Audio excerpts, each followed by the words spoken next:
ETF index mutual funds నేర్చుకుని stock మార్కెట్లో రాణించాలనుకుంటున్నారా? వెంటనే ఈ నెంబర్కి కాల్ చేయండి.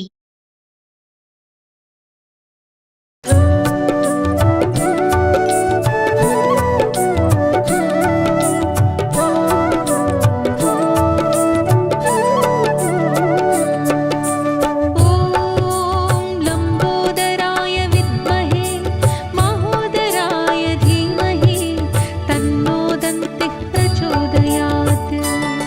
నమస్తే రమగారు. నమస్తే జయ. రమగారు, మనం వినాయక చవితికి పెద్ద ఆయనకి ఏమేమి నైవేద్యాలు పెడతాము, ఏవి ఆయనకి ఇష్టం? రకరకాల పళ్ళు. వినాయకుడికి బోళ్ళు పాటలు, పద్యాలు, ఎన్నో శ్లోకాలు చాలా ఉన్నాయి. నేను ఎక్కడుంటాడు, ఎలా ఉంటాడు, ఆయనకి ఏం కావాలి, అవన్నీ చెప్పబడ్డాయి.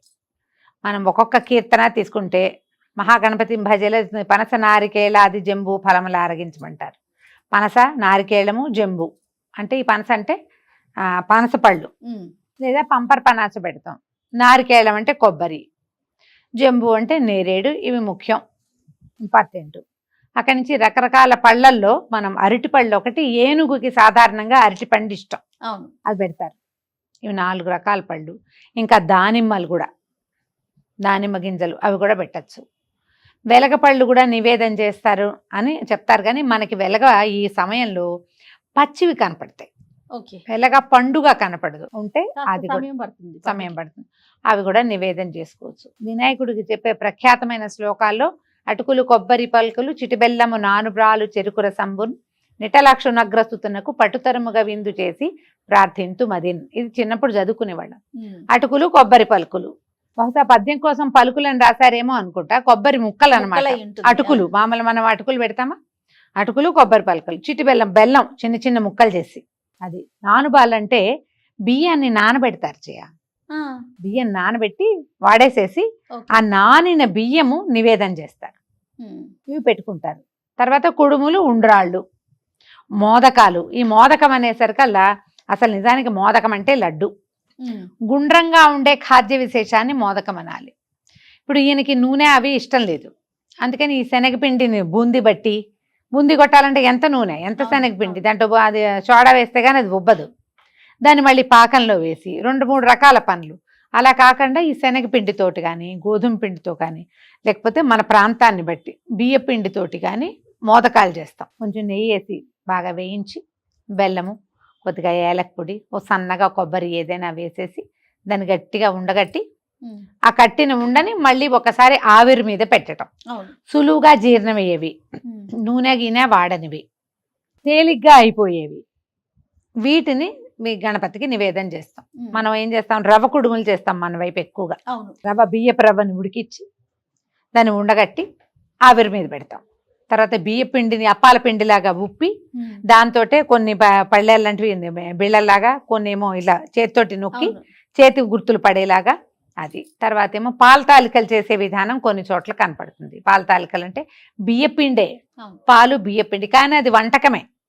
బియ్యపిండిని తిప్పాలి, అది చిన్న చిన్న ఉండలు కానీ పాముల్లాగా కానీ చేయటం. పచ్చి బియ్యపిండి కూడా వేడి పాలు పోసి కలుపుతారు, ఉప్పక్కర్లేదు కదా, బియ్యపిండి కలిపి దాన్ని పాలల్లో వేసుకోవటం. అందులో సగ్గు బియ్యం వేస్తాం. ఇప్పుడు దేవుడికి నివేదనతో పాటు ఒక పాయింట్ ఉంటుంది కదా జయ, ఈ నివేదన చేసినది అంతటితో సరిపోతా అని పెట్టేసి వదిలేయం. దాన్ని ఏం చేయాలి, మంది మీద ఖర్చు పెట్టాలి. ప్రసాద వినిమయం జరగాలి.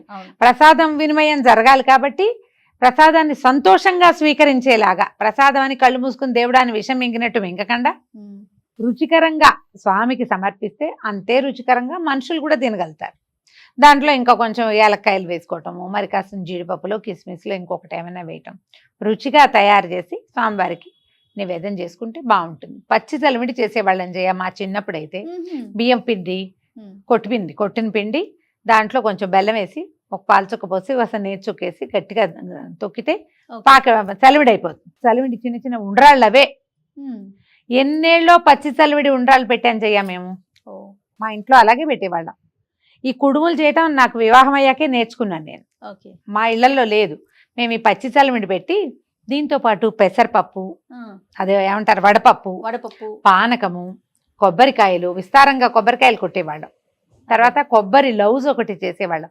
బెల్లము కొబ్బరి కలిపి అది నివేదన చేసేవాళ్ళు. ఓ. ఇప్పుడు కూడా మనం అది చేసుకోవచ్చు. అది చేయటం జిల్లేడికాయలు చేస్తాం కదా, పాలకాయలు, జిల్లేడికాయలు, పప్పులో ఉండ్రాళ్ళు, పాకంలో ఉండ్రాళ్ళు, పాలల్లో ఉండ్రాళ్ళు, ఏవైనా ఉండ్రాళ్ళు కామన్. అవును అవును ఎందులో కుదిరితే అందులో. ఉండ్రాళ్ళు అంటే బేసిక్, అందులో ఏమిటి ఉంటుంది, బియ్యం పిండి. పిండే కదా. ఆయనకి ఈ బియ్యం బేస్డ్ గా ఉండే పదార్థాలు ఇష్టం. అసలు భోజన ప్రియుడా రమ్మగారు గణనాథుడు? అంటే మరి ఈయన గజముఖుడు కదా, ఆ, గజముఖుడు. గజం అంటే మరి ఆహార ప్రియత్వమే ఉంది గజానికి. కొంచెం ఎక్కువ తీసుకుంటుంది, పెద్ద శరీరం కదా, తల అదే ఉంది ఇప్పుడు, అంటే మెదడు దాందే కదా, అవునులేండి. ఆహార ప్రియత్వం ఆటోమేటిక్ గా వస్తుంది, ఎక్కువ కావాలి. అవును. ఇప్పుడు ఇందులో కూడా గజం పూర్తి వెజిటేరియన్, చెరుగడలు అవి తింటుంది, అవును. తర్వాత ఏమో ఈ గడ్డి అలాంటివి తింటుంది. దాంతోపాటు మనం మామూలుగా మానవులు పెట్టేటట్టయితే దానికి చెరుగడ బేస్ నుంచి వచ్చిన బెల్లం పెడతారు బాగా, అరటిపళ్ళు విస్తారంగా పెడతాం, కొబ్బరికాయలు తీసుకుంటుంది, తర్వాత వెలగపళ్ళు తీసుకుంటుంది. అది ఏనుకేవి ఇష్టమో అవే అవన్నీ కూడా పెడతాం. గణపతికి ఇష్టం. దీంతో పాటుగా సాధారణంగా నివేదనగా పనికొచ్చేది ఉడికిన ఏ పదార్థాన్నైనా మనం పెట్టచ్చు. ఈ ఉడికిన పదార్థాల్లో అవన్నీ కూడా సాత్వికమైనవి, సులువుగా అరిగేవి. ఇవి దృష్టిలో పెట్టుకుని ఒకవేళ వండలేమో చేయలేం, బజార్లలో నుంచి తేకండి, అటుకులు పెట్టండి, ఒక కొబ్బరికాయ కొట్టండి, ఒక డజన్ అరటిపళ్ళు పెట్టండి, ఇంకేమైనా పళ్ళు ఈ కాలంలో లభించేవి అన్ని పళ్ళు నివేదన చేసుకోవచ్చు. చేయగలిగితే కాస్త పాయసం చేయండి, లేదా నేను చెప్పా కదా పచ్చి ఉండ్రాళ్ళు కలుపుకోవచ్చు, అవునవును. పాకం ఉండ్రాళ్ళు ఊరికే బియ్యపిండి, పాలు, బెల్లం, నెయ్యి, ఆ ఉండ్రాళ్ళు చేసైనా సరే చక్కగా గుండ్రటి ఉండలు చేయటం, నివేదన చేసుకోవటం.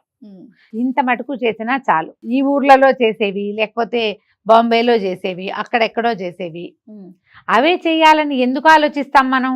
అంతే కదా, మన పద్ధతి మనం. మన ఊళ్ళల్లో చేసేవి, మన ఇంట్లో చేసేవి, అవి ఎందుకు ఆలోచించాం? ఏ పండక్కైనా మనం ఏం చేస్తామంటే ఇప్పుడు బజార్లో కనపడతాయి, లేదా బాగా ఇప్పుడు మనం ఏంటంటే సోషల్ మీడియా బాగా చూస్తాం. అవును రమ్మగారు. సోషల్ మీడియాలో వినాయక చవితి కోసం చేసామంటే అదేదో వాళ్ళు చేశారు, మనం కూడా చేద్దాం అనిపిస్తుంది. మన అమ్మ, అమ్మమ్మ, నాయనమ్మ, మన అత్తగారు, వాళ్ళ అత్తగారు అవి చేసినవి మనం వదిలేస్తే మనం ఎట్లా ముందుకెళ్తాం? ఎవరినో చూసి ముందుకెళ్ళద్దు. ముందు మన దారిని మనం వెళ్తుంటే ఎవరినైనా యాడ్ చేసుకోండి. ఇది మానేసి అవి చెయ్యొద్దు. ఇవి చేస్తూ అవి కూడా కావాలంటే చేసుకోండి.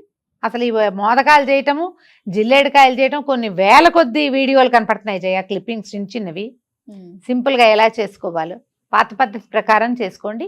అప్పుడే మన పద్ధతులు మర్చిపోకుండా ఉంటాం. ముందు తరాలకి అందించాలి కదా, కొత్తవి యాడ్ చేసుకోవచ్చు.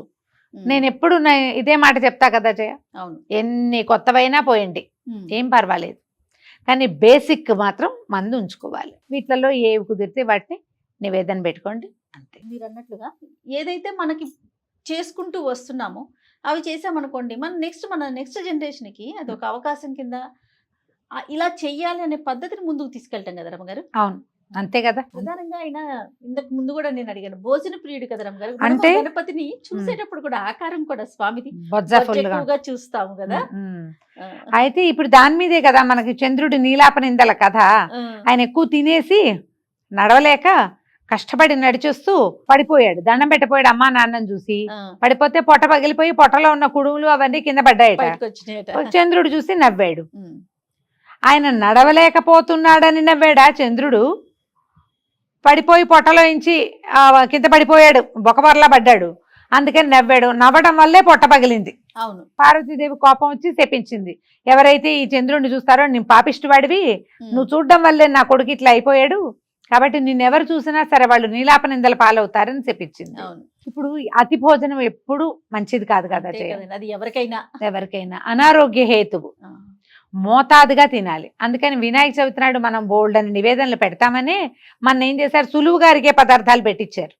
ఇందులో బాగా పాయసాలు, నేతులు పోయండి, నెయ్యి ఎక్కువ పోసేసేయండి, బాగా వేయించండి, ఇన్ని రకాల లడ్డూలు చేయండి, అవన్నీ ఏం చెప్పాల. హాయిగా బియ్యప్రవతోటి కుడుములు ఉండ్రాళ్ళు చేయండి, 2 ఎక్కువ తిన్నా ఏమవదు. ఆయిల్ లేదు, 0 ఆయిల్ కదా, బహుశా అప్పటి నుంచే వచ్చిందేమో అనుకుంటా. రైట్ రమ్మ గారు, నమస్తే. నమస్తే.